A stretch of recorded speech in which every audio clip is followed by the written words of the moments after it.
Ok.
Hola, ¿qué tal? Buenos días. Hoy es sábado 2 de noviembre del 2024. Estamos transmitiendo en vivo desde la ciudad de Culiacán, Sinaloa, México, a través de la página que el Cuarto Pulso tiene en internet, en Facebook para todo el mundo. Mi nombre es Julio Alvarado y le doy la más cordial de las bienvenidas a los analistas de todos los sábados. Al maestro Julio Alfonso Castro López. Maestro, buenos días. Bienvenido a la mesa de análisis virtual del Cuarto Pulso. Buenos días, tocayo, buenos días, doctor Alcocer, buenos días a todos los que nos escuchan y nos observan, esperando que tengamos una hora muy buena, muy fresca sobre los temas que están ahorita aconteciendo en nuestro estado, municipio y país, y también de manera internacional. Hay puntos muy buenos. Buenos días a todos. El análisis de la cosa pública, calientito los temas, dice Julio Alfonso Castro López. Saludo con afecto a mi amiga y compañera en los controles, a la licenciada María del Rosario Jiménez Ramírez. Maestra, buenos días. Y por supuesto, le damos la más cordial de las bienvenidas al doctor Alejandro Alcocer Herrera, a ver si...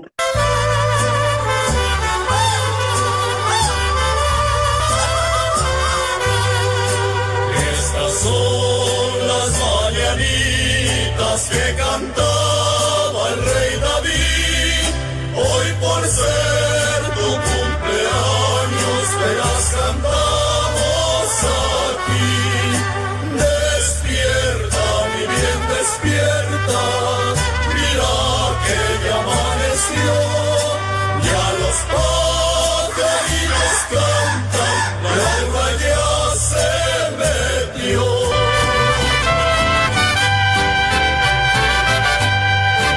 Doctor, felicidades, felicidades. Muchas gracias a mis 56 años, ¿eh?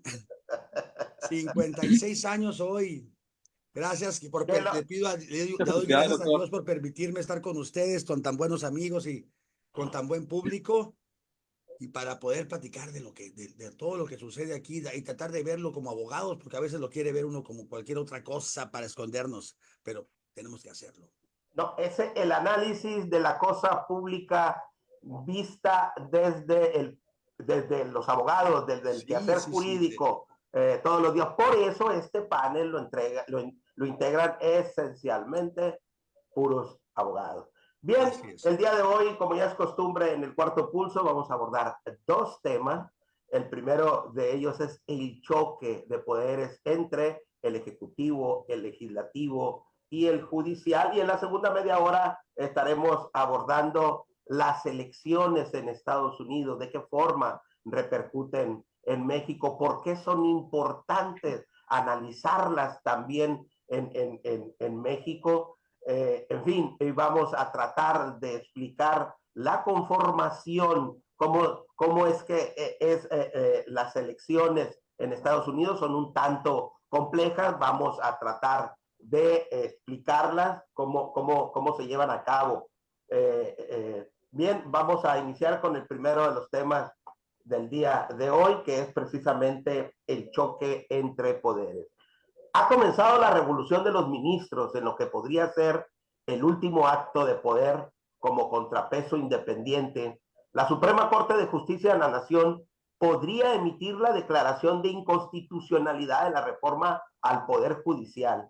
El máximo tribunal votará un proyecto de sentencia del ministro Juan Luis González Alcántara que plantea invalidar la elección de jueces y magistrados federales.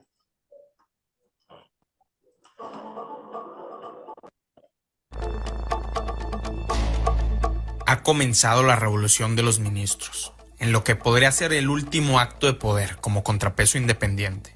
La Suprema Corte de Justicia de la Nación podría emitir la declaración de inconstitucionalidad de la reforma judicial. El máximo tribunal votará un proyecto de sentencia del ministro Juan Luis González Alcántara, que plantea invalidar la elección de jueces y magistrados federales, la remoción masiva de juzgadores, la figura de jueces sin rostro y la prohibición para suspender normas generales en el juicio de amparo. El costo: la renuncia de los 8 ministros disidentes de la Suprema Corte. Esta es la salida a la crisis constitucional que ha puesto sobre la mesa el grupo liderado por la ministra Norma Piña. Sin embargo, la respuesta de Morena y de la presidenta Claudia Sheinbaum podría llevar a México a lo que el ministro Javier Lainez califica como una ruptura del orden jurídico, un conflicto mayúsculo y grave. Ricardo Monreal, coordinador de la bancada de Morena en la Cámara de Diputados y uno de los principales beneficiarios de la reforma judicial, adelantó que no se acatará la sentencia de la Corte. Gerardo Fernández Noroña, presidente de la mesa directiva del Senado, declaró que ni Dios Padre podrá frenar las reformas del constituyente, y la presidenta Sheinbaum se limitó a decir que lo que están haciendo los ministros es inconstitucional. Es decir, Morena está defendiendo el derecho al poder sin límites, el derecho al autoritarismo, con la finalidad de evitar un conflicto de interés en la discusión del proyecto de sentencia de González Alcántara, y como símbolo de protesta contra la intervención del Poder Judicial, los 8 ministros independientes de la Suprema Corte presentaron su renuncia. A diferencia de Lenia Batres, Loreto Ortiz y Yasmín Esquivel, los ministros disidentes no participarán en la elección judicial. La salida será efectiva en agosto de 2025, cuando sean reemplazados por los 9 ministros electos en el proceso estipulado por la reforma judicial. Pretender quedarnos por quedarnos me parece absurdo. Hay que saber cuándo uno ya no es útil y cuándo ponemos en peligro a las instituciones, dijo González Alcántara al periódico Reforma. Los ministros que presentaron su renuncia entienden que ha concluido el ciclo de independencia judicial, iniciado con la reforma de 1994, promulgada por el presidente Ernesto Zedillo. Sin embargo, tal como lo argumentó el ministro Alfredo Gutiérrez Ortiz Mena en su carta de dimisión, esta renuncia no implica una aceptación tácita de la constitucionalidad de la reforma. La renuncia de los ministros se ha interpretado como una acción de sacrificio para evitar una crisis constitucional y un fiasco electoral. El proyecto de sentencia de González Alcántara, que responde a acciones de inconstitucionalidad promovidas por los partidos de oposición, avala la elección popular de los ministros de la Corte, de magistrados del Tribunal Electoral del Poder Judicial de la Federación y de magistrados del Tribunal de Disciplina. También acepta la validez de otras medidas estipuladas en la reforma judicial, una estricta política de austeridad, la extinción de fideicomisos, la integración de un tribunal de disciplina, la creación de un órgano administrativo y el establecimiento de plazos para resolver sentencias. El ministro González Alcántara propone este proyecto de sentencia como un ofrecimiento político al gobierno de Claudia Sheinbaum, una decisión salomónica que salvaguarda los principales elementos de la reforma judicial, pero que evita aquellas disposiciones que expertos consideran inaplicables. De acuerdo al Instituto Nacional Electoral, la primera elección de jueces y magistrados tendrá un costo de 13,000 millones de pesos. El dato exhibe la hipocresía del argumento de austeridad que justifique la eliminación de los órganos constitucionalmente autónomos. Pero más allá del costo, el proyecto de sentencia de González Alcántara refiere que no existen condiciones jurídicas suficientes para garantizar la integridad del proceso electoral. El INE de Guadalupe Tadei está frente a un fracaso anunciado. El constitucionalista José Roldán Chopa argumenta que el proyecto de sentencia del ministro González Alcántara abre vías para recomponer la gobernabilidad, evitaría una reforma destinada al fracaso, crea la oportunidad de discutir una propuesta auténtica para reformar el Poder Judicial y le otorga a la presidenta Claudia Sheinbaum la oportunidad de encabezar y ser protagonista de una propuesta seria. La realidad es que la mandataria no influyó en el diseño de la reforma judicial ni en la llamada reforma de supremacía constitucional. Y precisamente dentro de Morena hay un grupo interesado en quitarle poder a la presidenta para transferirlo a los líderes de mayoría en el Congreso, Ricardo Monreal en la Cámara de Diputados y Adán Augusto López en el Senado. Solo así se entiende la urgencia del Congreso por aprobar una reforma que impide impugnar reformas constitucionales a través de juicios de amparo, acciones de inconstitucionalidad y controversias constitucionales. Es decir, se estaría instalando una autocracia legislativa. El oficialismo pretende que la reforma sea promulgada antes del 5 de noviembre, fecha en la que el Pleno de la Suprema Corte discutirá el proyecto de sentencia del ministro González Alcántara. ¿A alguien le sorprende que esta reforma de supremacía constitucional no haya sido consultada con presidencia, o que se haya gestado en un evento partidista de Morena, bajo la tutela de la dirigente nacional Luisa María Alcalde, el secretario de organización de Morena, Andrés Manuel López Beltrán? No es casualidad que en ese mismo evento, en el Hotel Fiesta Americana, el hijo del expresidente Andrés Manuel López Obrador haya hecho un llamado a afiliar a más de 10 millones de militantes. Quienes detentan los hilos de la movilización electoral son los mismos actores que buscan controlar los hilos del sistema judicial. Esto quedó de relieve en una nota de prensa publicada el mes pasado, mientras el Senado determinaba por tómbola qué juzgados serían sometidos a la guillotina. La ministra Yasmín Esquivel se encontraba cabildeando su campaña por la presidencia de la Suprema Corte con funcionarios de Morena. Específicamente, estaba buscando que Alfonso Durazo, gobernador de Sonora, consiguiera el apoyo de otros gobernadores, principalmente de la costa del Pacífico. Cabe mencionar que muchos de ellos llegaron al poder bajo la sombra de un esquema de financiamiento ilegal pagado por el negocio de huachicol del empresario Sergio Carmona. Otra muestra de dónde están los beneficiarios de la reforma judicial. La ministra Lenia Batres ha propuesto a María Estela Ríos, exconsejera jurídica de Presidencia, como miembro del influyente comité de evaluación. Se trata de una figura incondicional del expresidente López Obrador. La nominación de Ríos es comparable a la conflictiva sucesión en la Comisión Nacional de Derechos Humanos, que disputan los antiguos colaboradores López Obradoristas, Jesús Ramírez y Javier Estrada, con el grupo compacto de Sheinbaum. Los primeros promueven la permanencia de Rosario Piedra Ibarra. Los segundos apuestan por Nacheli Ramírez. El resto de los miembros del comité de evaluación que han sido considerados son figuras afines a Ricardo Monreal o al diputado Sergio Gutiérrez Luna. En el fondo, lo que esto revela es una profunda guerra, silenciosa e intestina, dentro de Morena. El proyecto de sentencia de Juan Luis González Alcántara y la revolución de los ministros le ha otorgado a la presidenta una oportunidad única para evitar una ruptura del orden constitucional de consecuencias impredecibles. Y aún más importante, también le concede una salida para hacer frente a un grupo que busca arrebatarle gran parte de su capital político. No aprovecharla sería un error estratégico para su presidencia y para el futuro del país. Sí, en realidad lo que el proyecto de sentencia del ministro Juan Luis González Alcántara propone es ciertamente una salida salomónica, con matices políticos, por supuesto, que debería de aprovechar la presidenta de la República, Claudia Sheinbaum. Su proyecto de sentencia sustancialmente establece que en el futuro se elijan a los ministros de la Suprema Corte de Justicia de la Nación a través del voto popular, pero no así a jueces y magistrados. Y coincido con la nota que se presentó para poner en contexto el tema, en el sentido de que los ministros se están sacrificando por el resto de sus compañeros, pero además también se están sacrificando para que no se rompa el orden constitucional y no se ponga en riesgo la democracia de este país, doctor Alejandro Cruzet. Es muy notorio que esta es más que una crisis, es un golpe de Estado total. Ahora sí ya está el poder ejecutivo está tomando el poder judicial descaradamente, porque obviamente los miembros que están votando en su favor pues son impuestos por ellos, ¿no? Entre Yasmín, Loreta y la loca esta rara, la señora del barrio, ¿cómo se llama? La vecindad, hombre. Batres.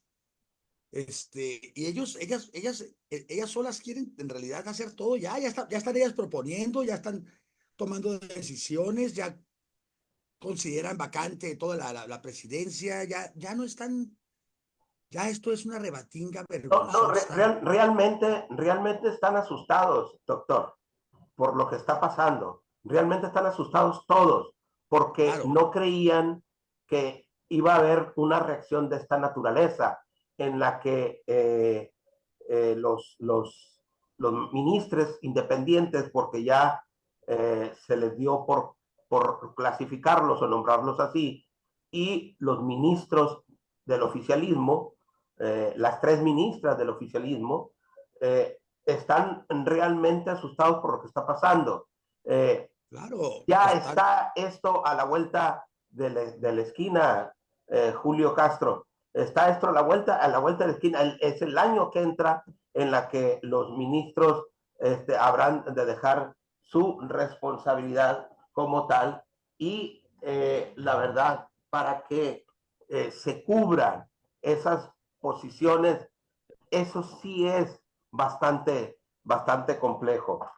Se lo digo porque el presidente de la Junta de Coordinación Política está analizando la posibilidad, González Noroña, está analizando la posibilidad de no darle trámite a la renuncia de los ministros, cuando ellos mismos lo insertaron en el texto constitucional.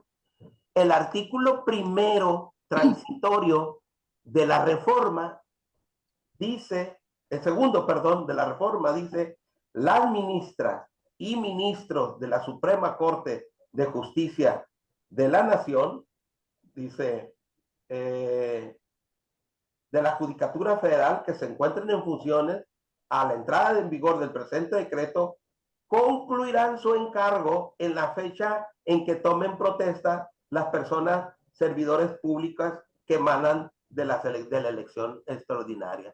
De suerte tal que los ministros están renunciando por dignidad, porque realmente este transitorio, el segundo de la reforma, los obliga a irse, los obliga a retirarse, porque dicen que van a cumplir sus funciones hasta el día en que los otros tomen protesta. Entonces, pero le preguntan a González Noroña, oiga, ¿cómo que van a analizar si le van a dar trámite a la renuncia de los ministros? Pues si constitucionalmente los están obligando, y hacen referencia a este artículo y dicen, espérame, vamos a ver. Vamos a verlo. Esas son ganas de estar jodiendo, Julio Castro. Efectivamente, tocayo. Pues, estamos viendo aquí posiblemente, creo yo, ¿cómo le podemos decir?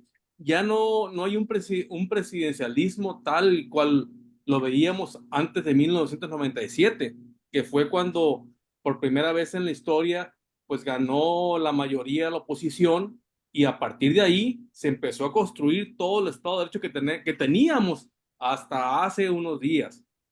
Entonces, ¿qué se está gestando ahora?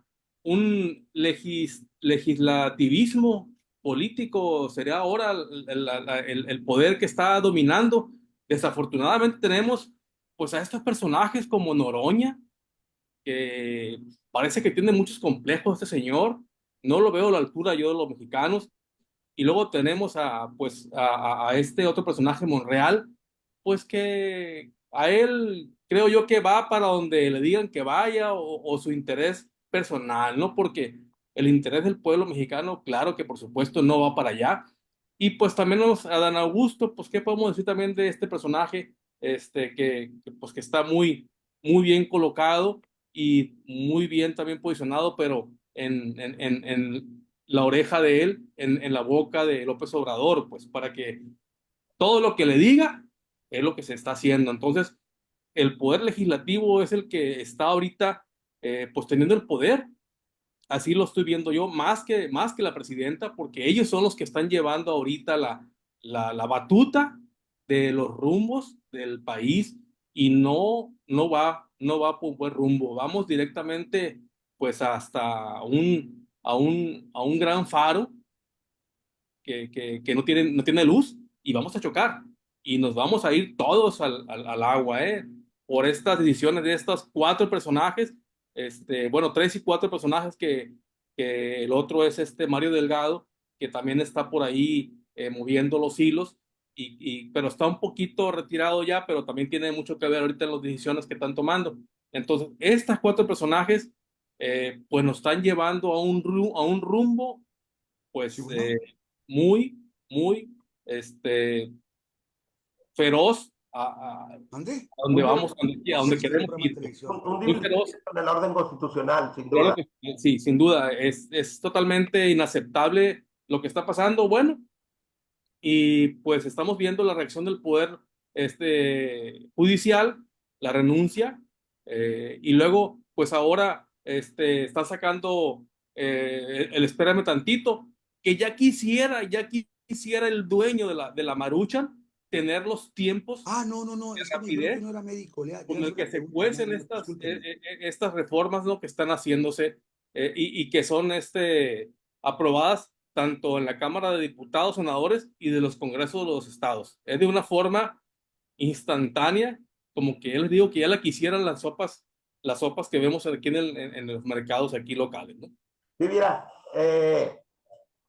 cuando el legislativo conoció el contenido del proyecto de sentencia del ministro Juan Luis González Alcántara, pues rápido se pusieron a legislar para reformar la Constitución, también para que el pronunciamiento formal y legal de este proyecto de resolución no afectara la reforma al Poder Judicial, y fue por eso que se insertó el tema de la supremacía constitucional. Inédito, observamos cómo los poderes judiciales, los poderes ejecutivos, los congresos locales en los estados aprobaron esta reforma, algunos en 20 minutos, otras hasta en 19 minutos. Estaban estableciendo algunos periodistas las estadísticas en cuanto la prontitud que les llevó en aprobarlo. Imagínense nada más lo grave que es que un Congreso apruebe una reforma en 20 minutos. Nomás nos faltó llamar al récord Guinness para que lo tuviera ya presente y anotado en sus libros. Por supuesto que no se impusieron del contenido de esa reforma y se quisieron anteponer, como lo lograron, para insertar en la Constitución el tema de la invalidez de las determinaciones de la Suprema Corte de Justicia en contra de las reformas que aprueba el legislativo. El proyecto, la sentencia del ministro se va a publicar el martes, se va a discutir el martes, ¿sí? Entonces, vamos a ver, es aquí donde la crisis se va a agudizar, doctor Alejandro Alcocer, porque si aprueba esta reforma en los términos propuestos por el ministro, y si se desacata por el legislativo y el ejecutivo, entonces es aquí en donde va a sobrevenir una crisis muy, muy seria políticamente hablando, porque lo que seguiría después de que haya un desacato a la aplicación de esta ley es dar vista a la Fiscalía General de la República, y entonces va a quedar en el medio Alejandro Gertz Manero. Y esto sí va a ser muy, muy grave por lo que se viene. Así es. Y yo siento que aparte las consecuencias hasta internacionales que va a traer, porque ya vimos que el inversor, el inversionista extranjero está cuidando de ver que no sea un país autoritario. Y esto va a demostrar el autoritarismo a todo nivel. El hecho de que el poder ejecutivo y el legislativo desprecien al otro poder por una situación de mera legalidad que demuestra que es totalmente viable, y todavía negarse a hacerlo, eso no le va a hacer ninguna gracia a la diplomacia y a nada. Por otra parte, pues sí, o sea, van a tener que despertar al pobre de Gers Manero, va a estar así en su ataúd. ¿Qué pasó? O sea, y todavía va a tener que ver qué hace. De seguro él no está ni consciente de lo que está pasando, ¿verdad? Pero sí va a ser ahora sí que la crisis de la crisis. Va a ser la crema de todo. Y ahí sí va a estallar. Y yo digo que cualquiera que sea el resultado, si se toma en cuenta la resolución de Alcántar, o si no se toma en cuenta, de todas maneras va a haber algo tremendo, va a haber unas repercusiones gruesas, digamos, para decirlo más. Pero particularmente precisamente si la desacatan, ahí es donde se va a ver ahí que verdaderamente este gobierno, este régimen es 100% autoritario, con tendencias a ser autócrata, de olvidarse de cualquier otra cosa que no sean ellos mismos. Este proyecto se coloca en un punto medio, doctor. Reconoce que hubo vicios en la tramitación legislativa de la reforma y que desde ahí tendría que invalidarse toda la reforma en sí misma. Sin embargo, él es muy mesurado, el ministro, y deja intocados en el proyecto de reforma el tema de que los ministros de la Corte sean elegidos en el futuro a través del voto popular. Deja intocado el tema propuesto para que se reduzca de 11 a 9 ministros.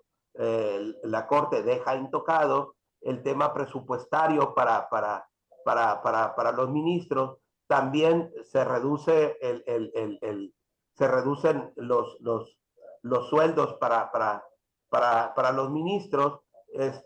En fin, ahí también se queda intocado el tema de los plazos y los términos en los que la Suprema Corte de Justicia habrá de pronunciar sus resoluciones.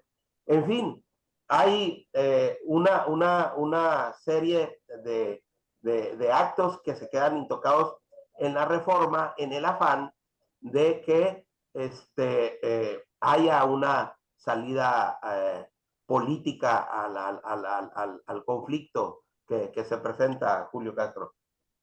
Lamentablemente, los poderes ejecutivo y legislativo, pues como que están reacios a encontrar alguna salida alterna, ¿no?, que beneficie al país. El beneficio es para ellos nada más. Es lo que ellos quieren. Es lo que ellos quieren. Si algo les pone en mal, pues luego quieren hacer una reforma de reforma para acomodar todas las piezas y que ninguna esté de una forma que no les beneficie. Ya dio signos de desacato la presidenta Sheinbaum al comentar que no iba a bajar la publicación del Diario Oficial de la Federación, la reforma al Poder Judicial de la Federación. Entonces, yo no creo que vaya por otro lado, creo que vamos a ir a una crisis muy fuerte en la democracia, en el Estado mexicano. Espero equivocarme. Y bueno, y si le toca al fiscal Gers Manero, pues como dice el doctor Alejandro, bueno, pues va a estar dormido el viejito, ¿no? Ya que yo no creo que ya no es una persona para que esté en esa posición de fiscal. No tengo nada en contra de él, pero ya él debería estar descansando. Y bueno, ¿qué va a pasar? ¿Qué va a pasar si no se cumple? Si es desacato, ¿qué va a pasar? Bueno, puede haber una amonestación, suspensión, destitución, pero creo que nada de eso pasará. Creo que nada de eso pasará y pasará de noche todo y y adiós país, ¿no? Es lo que yo estoy vislumbrando a cómo se están las pugnas en el poder del legislativismo hoy en día. El legislativismo. Yo quiero hacerle una pregunta a quien nos ve y nos escucha. En los días previos en los que la Cámara de Senadores estuvieron sesionando para reformar la Constitución e insertar el tema de la supremacía constitucional en ella, la Cámara de Senadores estuvo blindada por militares. Mi pregunta es, si ahí, en la Cámara de Senadores, se está legislando en beneficio del pueblo y para el pueblo, entonces, ¿a quién demonios le tienen miedo, doctor? Doctor Alejandro. Sí. Tu audio. Al mismo, le tienen miedo al miedo mismo, diría Churchill. No, le tienen miedo al pueblo. Ellos saben que eso va a ocasionar una revuelta posiblemente, ¿verdad? Porque a veces son muy derechones. Pero si es en beneficio del pueblo, Así pues es. no.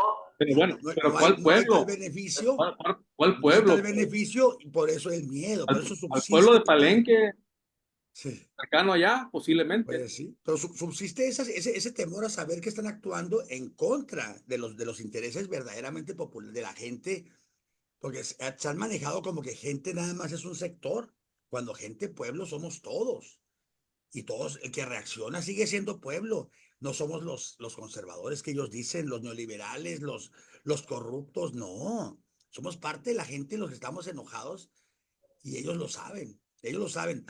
Hay que recordar que muchos de los políticos son abogados, Sí. porque entonces saben que están obrando mal, saben que están actuando mal y por si las dudas hay que cuidarse.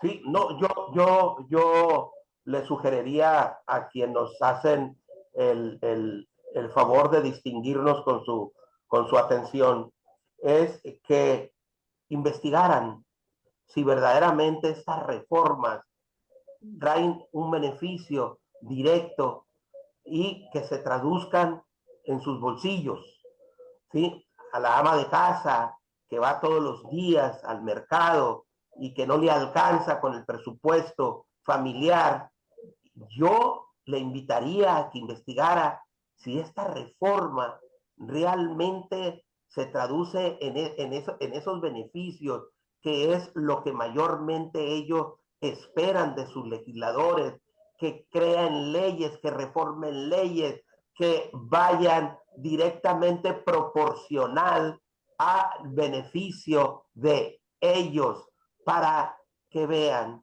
ellos que realmente esto tiene otra intención, como lo dijo Julio Castro, y que es beneficiarse a ellos mismos, por supuesto, eliminando para que en el futuro no exista recurso legal alguno en contra de las reformas que ellos planteen, sean o no en beneficio del pueblo. Por lo pronto, yo no veo de qué forma directamente podría esta reforma beneficiar económicamente hablando a el pueblo de México. Por supuesto que hay una afectación con esta reforma, al contrario de que exista un beneficio para ellos, hay una afectación. Sería cuestión de que usted se interesara y se involucrara en los problemas de la vida pública de México, y que no fuéramos nosotros quienes salimos todos los sábados a cuestionar el incorrecto proceder del gobierno que tienen este tipo de la 4T, y que sean ustedes mismos que vean que lo que se está generando con esto es realmente una afectación, porque ya lo dijo el doctor Alejandro Alcocer, que afecta sensiblemente las inversiones, las ahuyenta, las inversiones en México. Y si no hay inversiones, no hay creación de empleos, y si no hay creación de empleos, no hay crecimiento y todo lo demás que se concatena y que afecta, por supuesto, a los intereses de toda la población. Oye, tocayo. Oye, tocayo. Yo creo que estaría bien comentarte a la audiencia, bueno, nada más que valoren tres cosas, tres ejes rectores de cada estado, que es la seguridad, la educación y la economía, que van todos juntos, van trabajando de la mano todos juntos. Si no tenemos seguridad, claro, es que no hay educación, como ya lo vimos ahorita, y tampoco hay economía. Pero si no hay economía, pues tampoco podemos tener educación y ni seguridad. O sea, van los tres juntos. ¿Qué es lo que se ha hecho bien o qué es lo que se ha hecho mal en estos tres ejes rectores? Y que la misma sociedad lo piense y lo valore. Lo califique. Que lo califique si estamos bien en seguridad, en economía y en educación. ¿Estamos bien? Sí. ¿O estamos mal? Y de ahí en adelante que salga todo lo demás. Sí.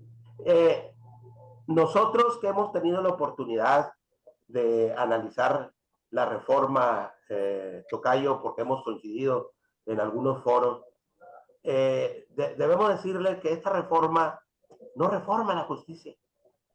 No reforma la justicia para nada. Lo que reforma es la estructura del Poder Judicial, ¿sí? Y eso, la justicia, el tema de la justicia, fue uno de los argumentos que el expresidente Andrés Manuel López Obrador dio para iniciar con la reforma al Poder Judicial. Dice, es que la justicia se aparta de los más pobres, dijo, ¿no? También. Entonces, en esta propuesta, debo decirles yo a ustedes, a ver, en esta propuesta se elimina la posibilidad de que un ciudadano pida amparo por el resto de la colectividad. ¿Sí? Un ciudadano que tiene la capacidad económica para contratar abogados, despachos, para controvertir una ley que afecta generalmente a toda la población, con que un ciudadano interponga un juicio de amparo, se ve beneficiada toda la colectividad y ya no es necesario que los que no tienen dinero para contratar un abogado, ¿sí? No es necesario que lo contraten. ¿Sí? Y ahí es precisamente ese tema, ¿sí? Beneficiaba a los más pobres. Pero ahora déjenme decirles a quien nos ve y nos escucha que la 4T la cambió. La 4T eliminó del juicio de amparo esa posibilidad. Usted, si quiere impugnar, lo tiene que hacer de manera directa, tiene que contratar un abogado, tiene que deducir esos honorarios, en fin. Eso es lo que la 4T no le está diciendo a usted, que es contrario al sentido de lo que realmente el presidente de la República estableció en un momento determinado como argumento para reformar el Poder Judicial. Y dijo también que eran corruptos cuando nunca se les acreditó que así fuera. Pero además, insisto, esta reforma no reforma la justicia, porque para reformar la justicia es necesario también reformar a los agentes del Ministerio Público, es necesario reformar a las policías, que es ahí en donde nace verdaderamente una investigación que al final esa investigación termina con los jueces federales. Entonces, esta reforma no involucra ni al Ministerio Público, ni a investigadores, ni policía, de suerte tal que no se puede llamar una reforma estrictamente a la justicia. Reforma la estructura del Poder Judicial, pero no reforma la justicia. Además, estos modelos de justicia no es cierto que usted los encuentre en otras latitudes, en otros países. No es cierto. En ningún país del mundo las altas cortes se eligen a través del voto popular. Podrá elegirse un juez rural, un juez municipal, por allá esporádicamente en otros países, en otros estados, porque eso fue también los argumentos que dieron para reformar al Poder Judicial, que en otros países había estos modelos de elección. No es cierto, no es cierto. En ningún lugar, en ningún país del mundo se eligen a sus altas cortes a través de la elección del voto popular. Por supuesto que no. ¿Por qué? Porque por obviedad, porque afecta la independencia del Poder Judicial, porque afecta su parcialidad en sus determinaciones judiciales y por muchas otras factores que inciden. Así es que no les mientan, pídanle realmente cuentas. Vamos a pasar a abordar el segundo de los temas del día de hoy, que son las elecciones en los Estados Unidos de Norteamérica y cómo inciden, cómo impactan en México. Una de las elecciones que genera más interés a nivel mundial son las elecciones presidenciales de Estados Unidos. La relevancia global de este proceso electoral radica en que Estados Unidos, como principal potencia económica y política, tiene una influencia considerable en el curso de los acontecimientos internacionales.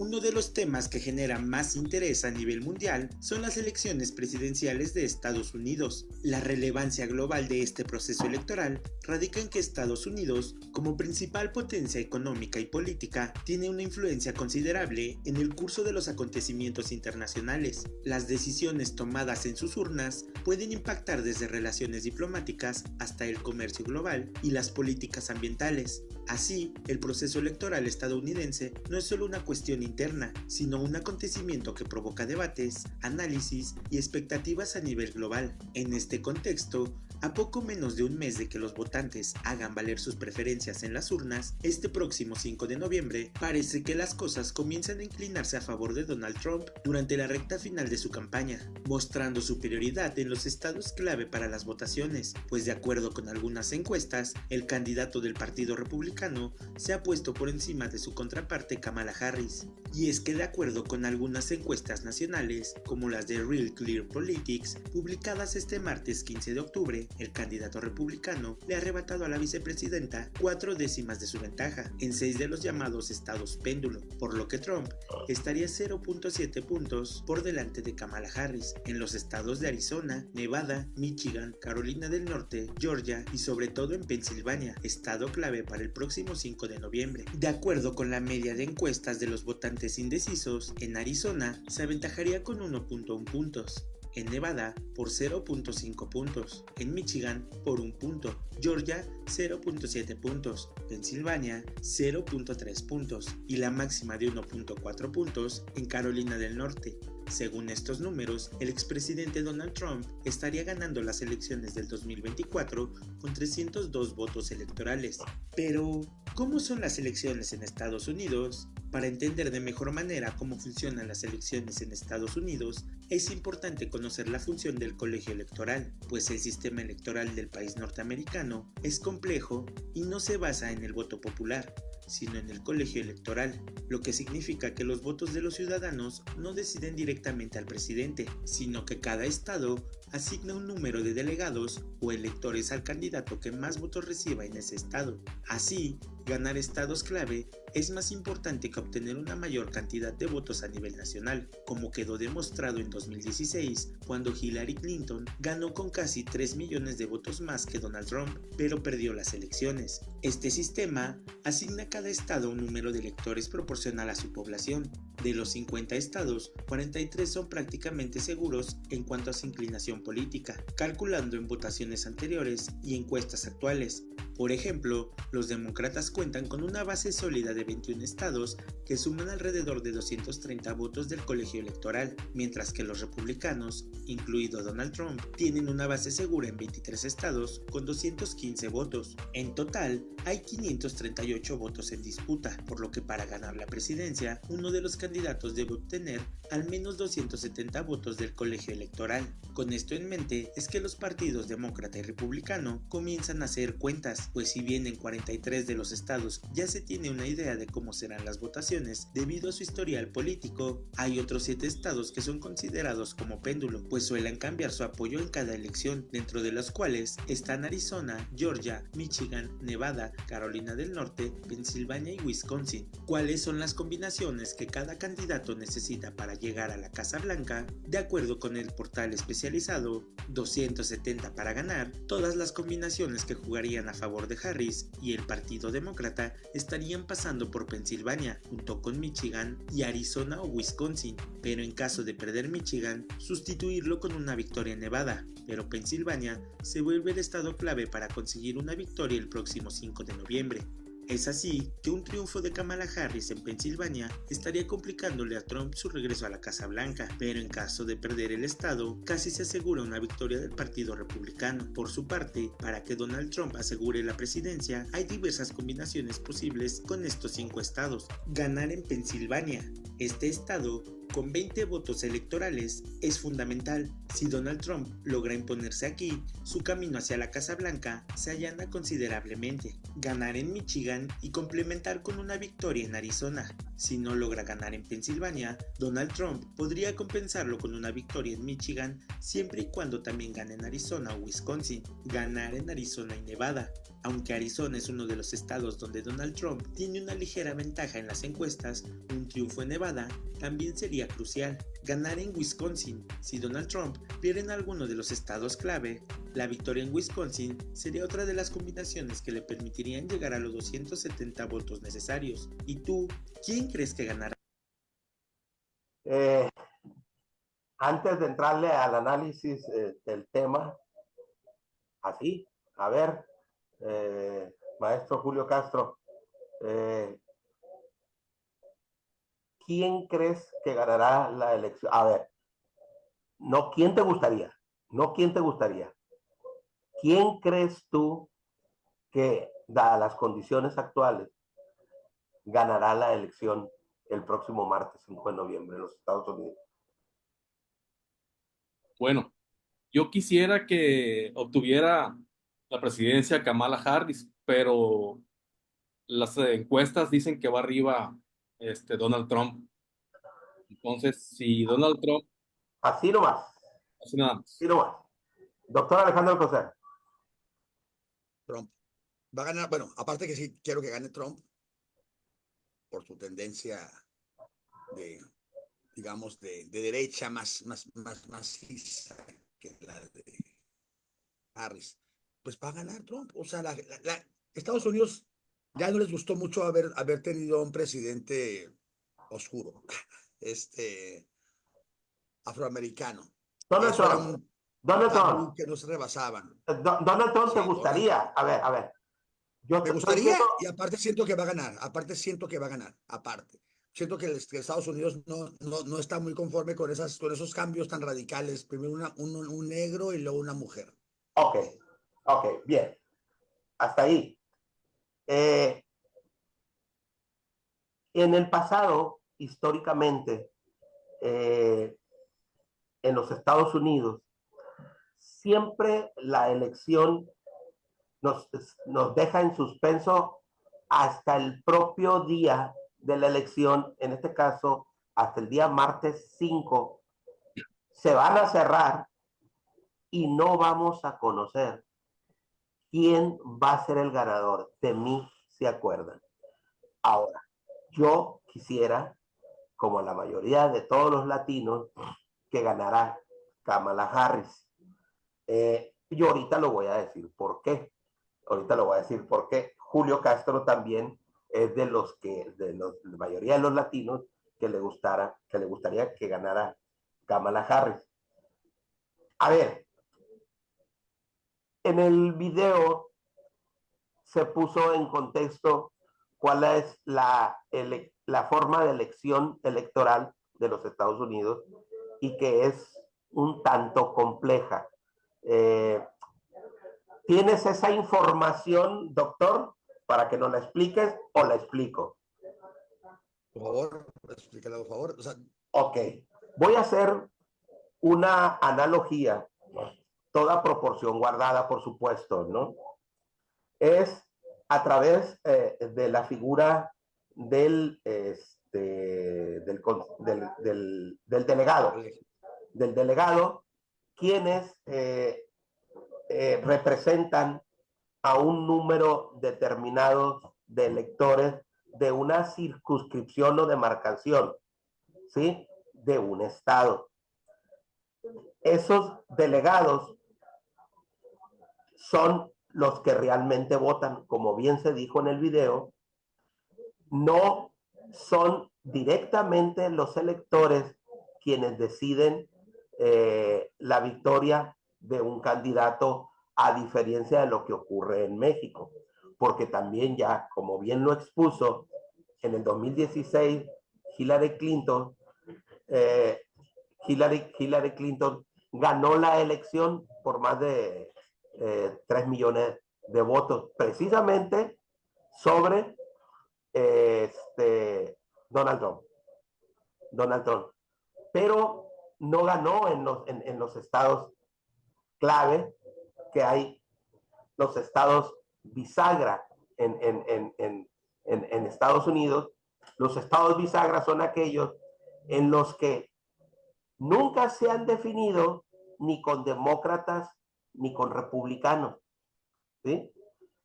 Hay estados que ya están específicamente determinados quiénes son los que votan a favor de republicanos y a favor de demócratas.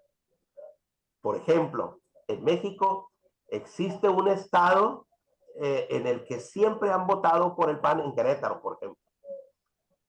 En Aguascalientes, por ejemplo, ¿sí? Y quienes siempre habían votado por el priismo en Durango, por ejemplo, ¿sí? Aún y cuando hay una penetración importante de Morena, pero solo para poner en contexto, pues, ¿no? Entonces, hay estados que están ya específicamente definidos para demócratas y republicanos, pero esos estados bisagras, que son 7, son los que siempre determinan la elección, ¿sí? ¿Y por qué hablan de Pensilvania? Porque es uno de los estados más grandes de los Estados Unidos, y al ser de los indecisos y que se manifiestan al último en la propia elección, a diferencia de los otros estados, que incluso ya votaron, esos votos ya están contabilizados para demócratas y republicanos. Y son los que deciden al final una elección, doctor Alejandro, Julio Castro. ¿Por qué hablan de Pensilvania siempre? Por la cardinal condición que es un estado en el que tiene la mayoría de los habitantes, de electores, y es al final quien ha decidido la elección, ¿sí? Por eso, ese estado fue el que le dio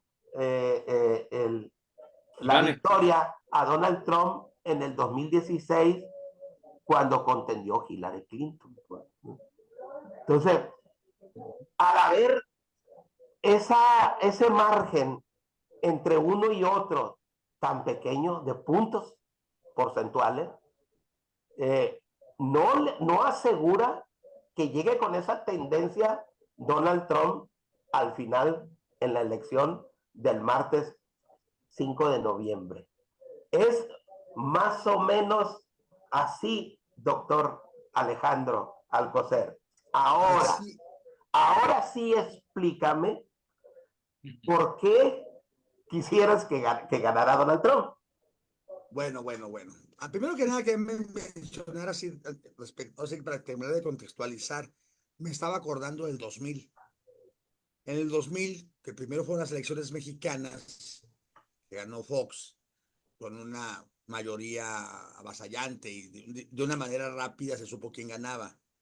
Una elección muy clara y todo. Y resultó que ese mismo año en Estados Unidos, resulta que tardaron como una semana para saber quién ganaba, porque Florida estaba indeciso, no se sabía por quién iba Florida, había reconteo y todo.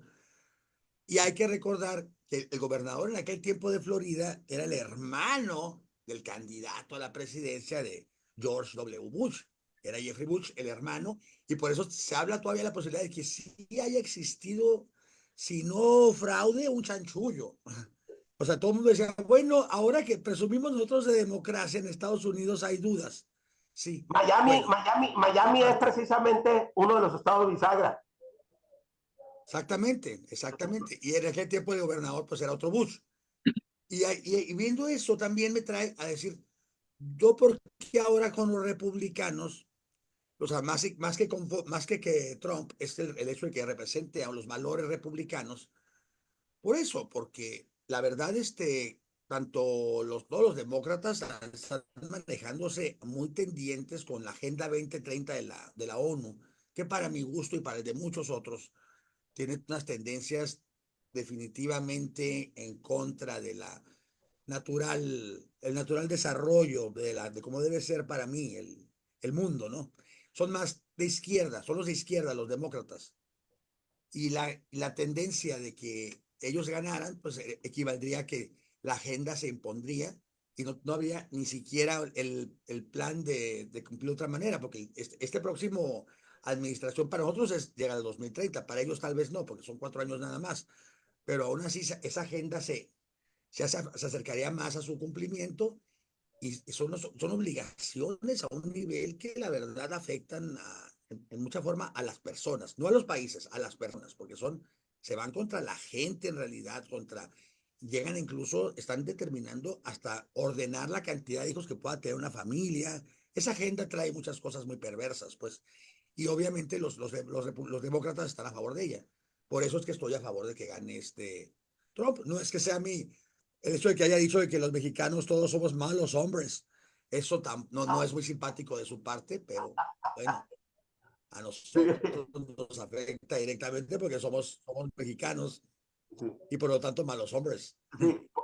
Por eso es que los candidatos visitan durante la campaña más de 2 ocasiones los estados bisagras, porque los otros estados ya están decididos.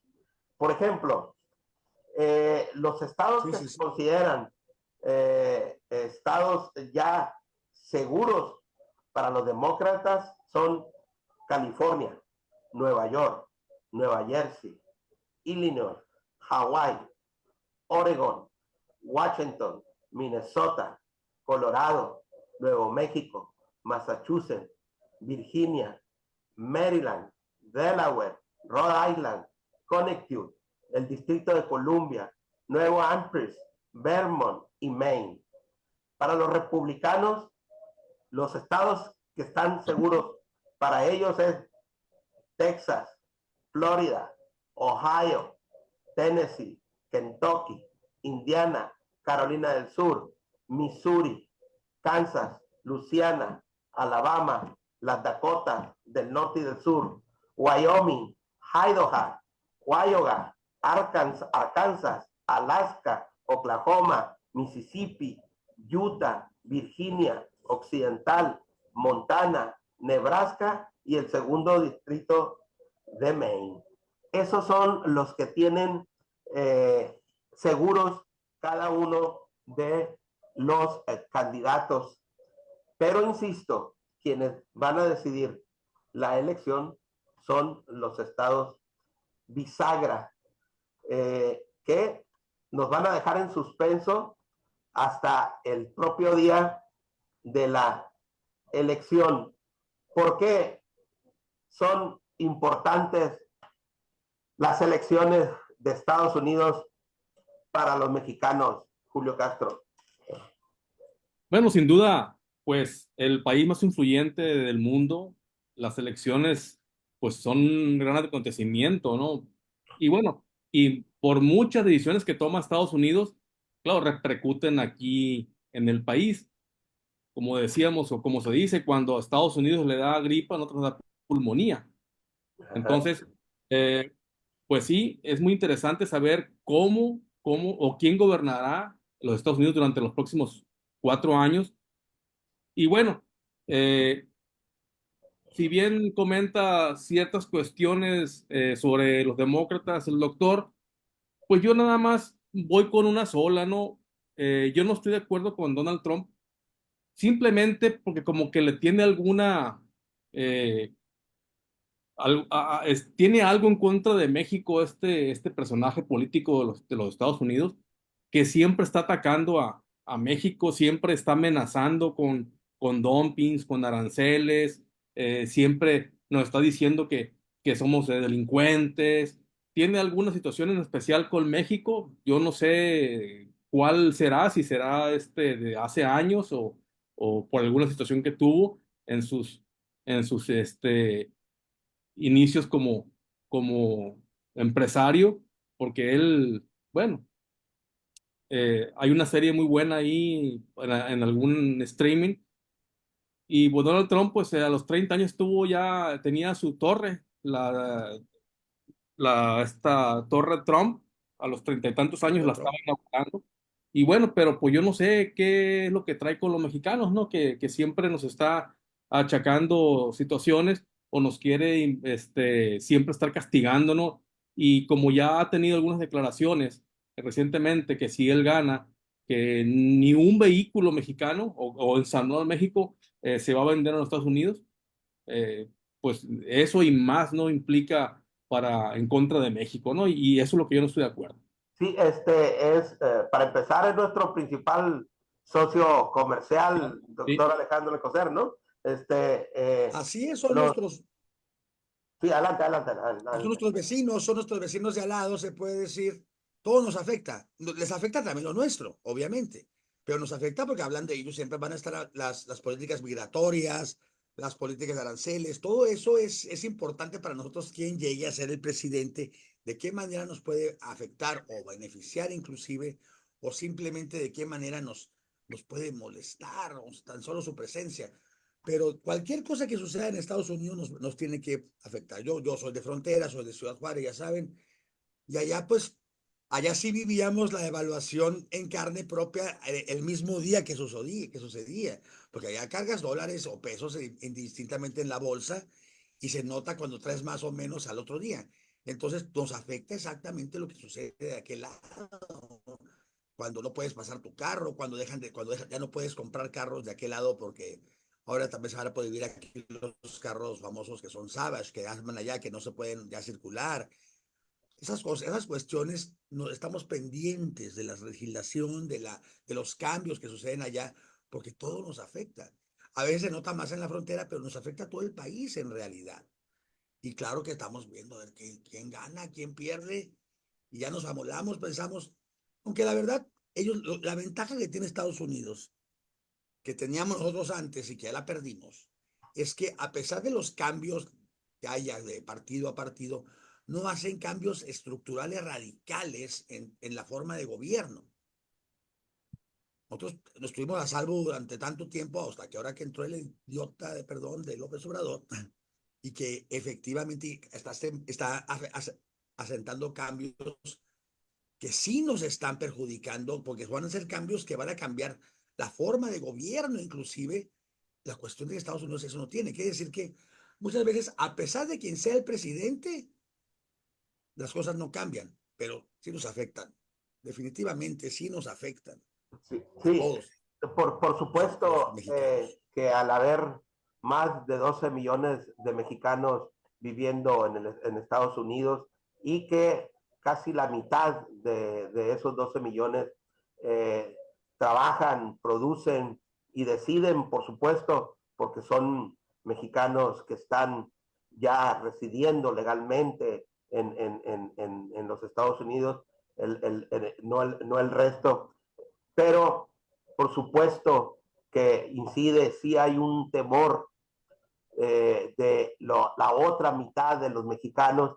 Eh, el 52.6% de los mexicanos que viven en Estados Unidos son inmigrantes, no están residentemente legales en aquel país.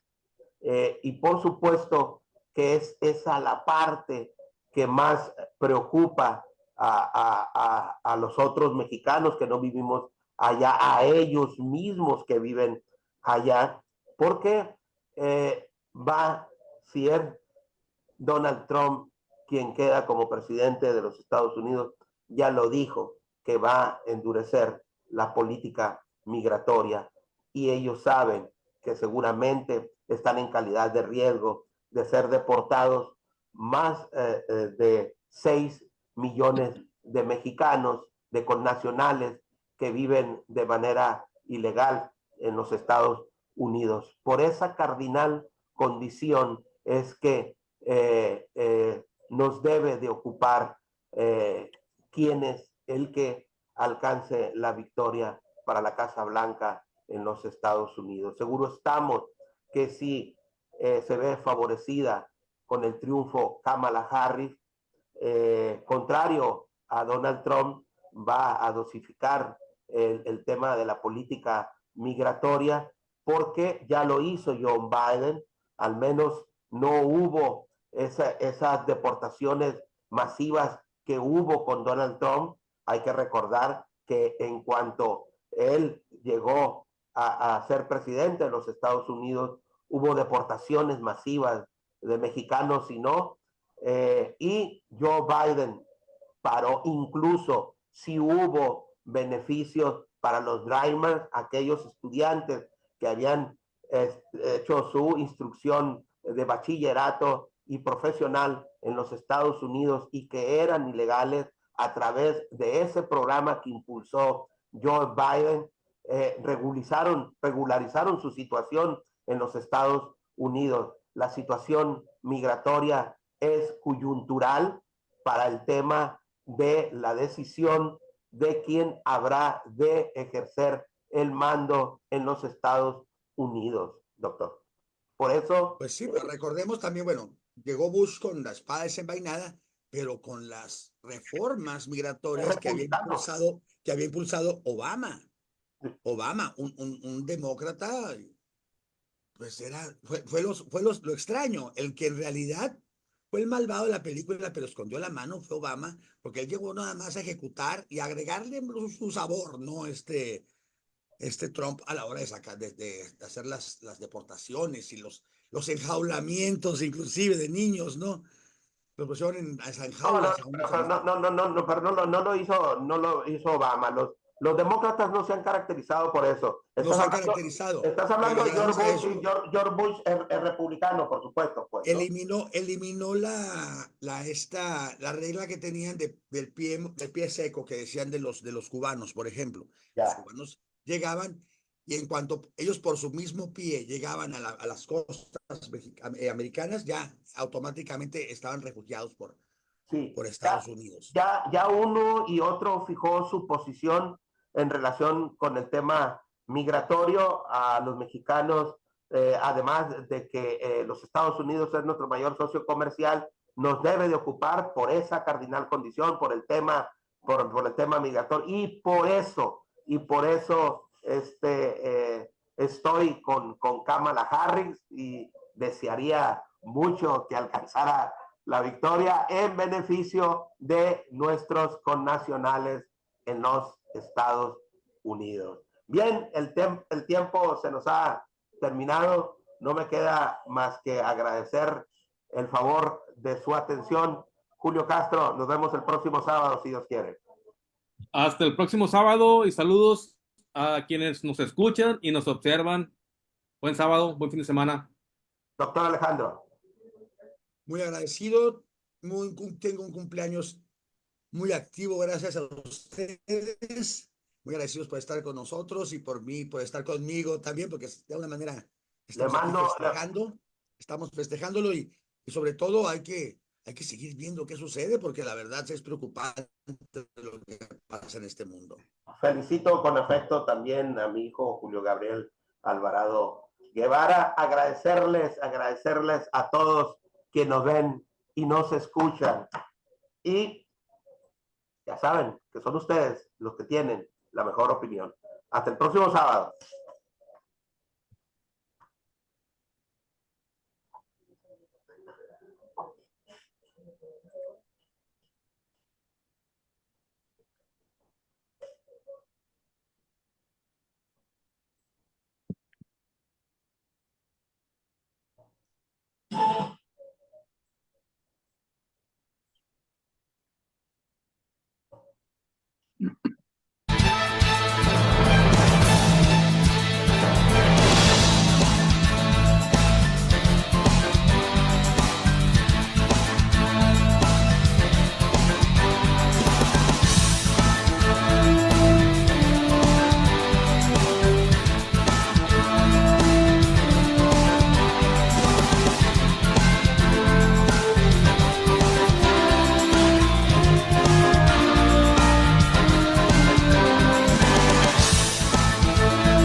¿Listo ya? Listo.